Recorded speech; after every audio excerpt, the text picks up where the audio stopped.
This mop bucket ain't getting any lighter. It feels like it's filled with cement tonight. Must be pushing 60, and these late shifts ain't getting any easier. Speaking of heavy, gotta shove this last crumpled paper ball in before the bin overflows again. Waste disposal here is a joke. Swear they throw away more money than trash. Another groan escapes my lips as I straighten up, wincing at the familiar ache in my lower back. Glancing at the clock, I see the night stretches ahead, long and quiet as usual. Pinewood Hospital prides itself on its peaceful environment, but lately it feels different, like there's a low rumble beneath the surface, waiting to erupt. I shove the cart down the sterile white hallway, the fluorescent lights casting an unnatural glow on the linoleum floor. The ever-present hum of the ventilation system fills the air, a constant reminder of the sterile, yet somehow cold, atmosphere. Suddenly my cart gets snagged on something. I grunt and pull, the wheels screeching in protest. I bend down, peering beneath the trolley. Nothing.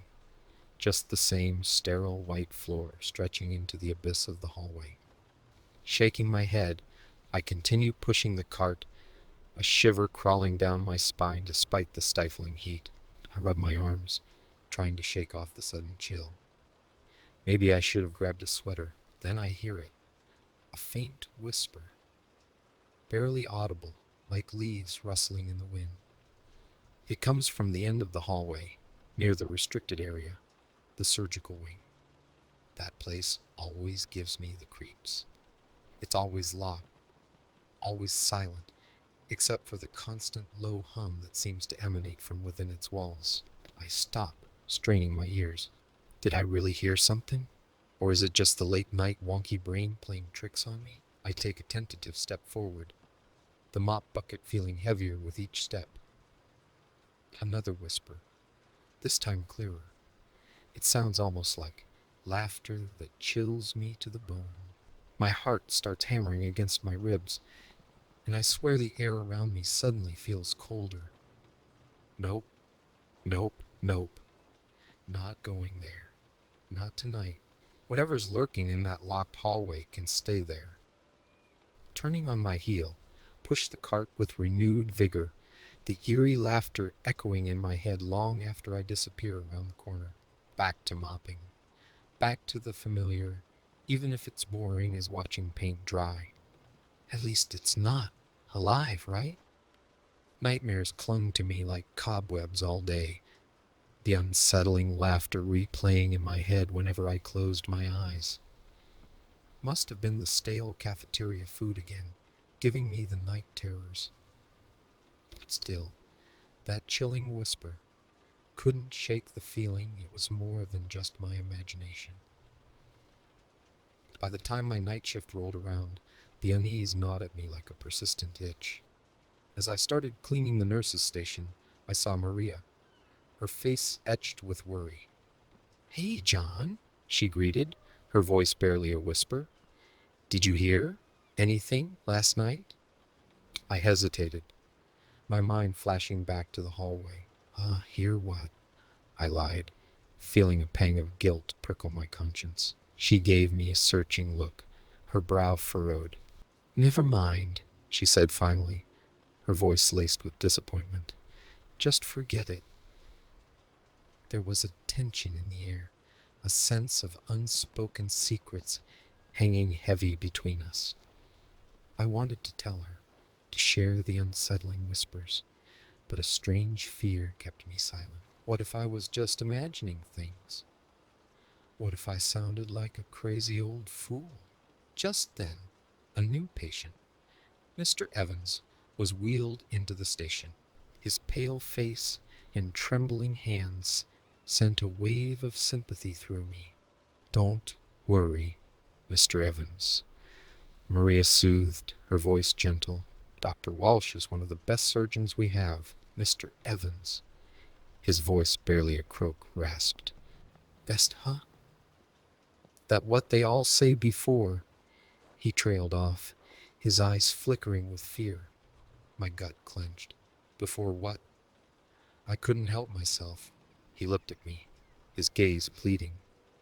Before she takes something away. Before Maria could intervene, he continued, his voice a mere whisper.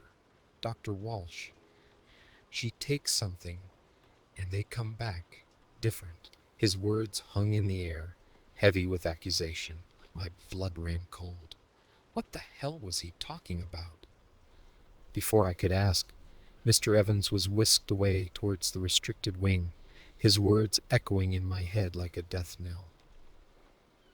That night, as I cleaned the deserted hallways, my eyes kept darting toward the locked door at the end of the corridor. The hum seemed louder tonight, almost pulsating. And then I saw it. A figure flitting past the frosted glass, a silhouette moving with an unnatural stillness. I froze, my heart pounding a frantic tattoo against my ribs. My breath caught in my throat, and a wave of terror washed over me. I wasn't alone. There was something else. In that wing, fear threatened to consume me, but a flicker of defiance sparked within. I wouldn't let this fear cripple me. I had to find out what was happening, what those whispers meant, what Mr. Evans was so terrified of. Taking a deep breath, I steeled myself. Whatever awaited me beyond that door, I couldn't ignore it anymore. I had to know. The truth, no matter how horrifying, was better than living with this gnawing unease. My hand shook as I approached the door, the chilling hum vibrating through my bones. It felt cold, despite the sterile air around me. This was insane, but I couldn't just leave Mr. Evans and the others to whatever fate awaited them. A quick glance around the deserted hallway revealed no one in sight. Taking a deep breath, I reached into my toolbox and pulled out my trusty crowbar. This wasn't part of the job description, but desperate times called for desperate measures. With a heavy clang, the lock yielded. A wave of stale air, thick and metallic, rushed out, carrying with it the scent of antiseptic and something else, something deeper, more unsettling. Hesitantly, I pushed open the door, the dim light from the hallway, barely penetrating the darkness within. The hum seemed to intensify, pulsing against my eardrums like a malevolent heartbeat. I crept forward, my footsteps echoing eerily in the vast, sterile space. Steel tables gleamed under the harsh overhead lights, and strange contraptions I couldn't even identify lined the walls. This wasn't a regular operating room. It was a science lab gone wrong. A sudden whirring sound made me jump. My gaze landed on a figure hunched over an operating table, the glow from a nearby monitor casting long, distorted shadows. Dr. Walsh. My heart hammered in my chest as I crept closer, the metallic scent growing stronger. On the table, Mr. Evans lay motionless, his chest wired up to a machine that emitted a steady, rhythmic beep. But it wasn't his face that sent a wave of nausea washing over me. It was his eyes. They were open, unnaturally wide, and filled with an eerie, glowing light. His skin, once pale, now seemed to shimmer with an otherworldly luminescence. Dr. Walsh, oblivious to my presence, muttered something under her breath, her voice cold and clinical.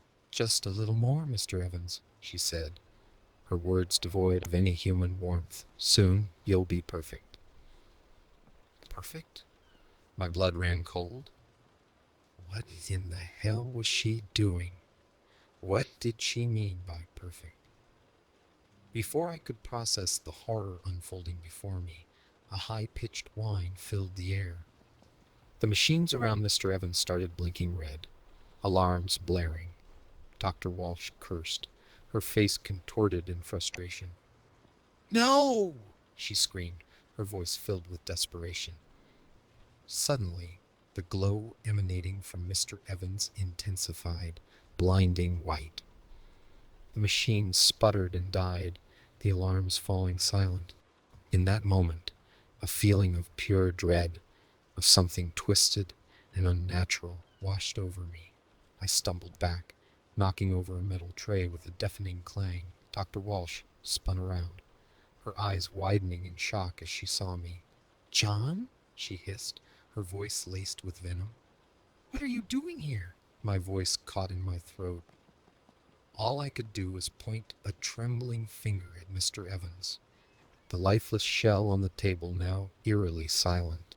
Dr. Walsh followed my gaze, her face draining of color. "No," she whispered, her voice barely a breath. "This can't be." But it was. The twisted truth was laid bare before me, a horrifying confirmation of my worst fears. And now I was trapped, face to face, with the monster behind the mask. "Stay back!"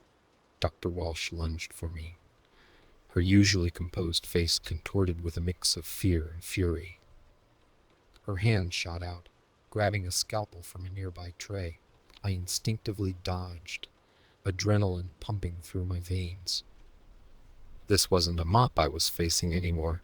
This was a woman driven to the edge, armed with a deadly weapon. "You ruined everything!" she shrieked, her voice cracking with desperation. "You'll pay for this!" My mind raced. I had to get out of there, warn someone, anyone, about the horrors I'd witnessed. But Dr. Walsh was relentless, her movements honed with a practiced ease that sent shivers down my spine. The clang of metal echoed in the sterile room as we parried each other's attacks, her scalpel flashing in the harsh light. My heart pounded in my chest, each breath a struggle in the thick, metallic air. Suddenly, a voice sliced through the chaos. "John, what's going on?" Maria stood frozen at the doorway, her eyes wide with shock. Dr. Walsh, caught off guard, faltered for a moment. That was my chance. With a surge of strength, I slammed into Dr. Walsh, sending her crashing into a table. The scalpel clattered to the floor, just out of reach. Maria rushed forward, pushing me aside and checking on Mr. Evans. His chest remained still, his glowing eyes vacant, but a faint pulse thrummed beneath his fingertips. He was alive, barely. Dr. Walsh scrambled to her feet, her eyes flashing with murderous intent. She lunged for the fallen scalpel, but Maria was faster.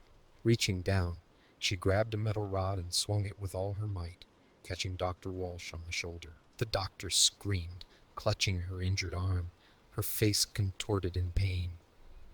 Before she could react further, Maria and I wrestled her to the ground, pinning her arms down. "You'll regret this," Dr. Walsh hissed, her voice strained. "This isn't over." But her threats were drowned out by the blaring sirens approaching in the distance. We'd called security when Maria first saw me, hoping they'd arrive in time. As they burst into the room, securing Dr. Walsh and placing her under arrest, a wave of relief washed over me. It was a horrifying ordeal, but we had stopped her. In the aftermath, the hospital was thrown into chaos. The truth about Dr. Walsh's experiments came to light, sending shockwaves through the medical community. The patients who had undergone her procedures were carefully monitored, the fate of their altered state unknown. As for me, I never returned to Pinewood Hospital. The horrors I witnessed left an indelible mark on my soul. But sometimes, late at night, I can still hear the faint hum, a chilling reminder of the night I faced darkness and emerged a changed man.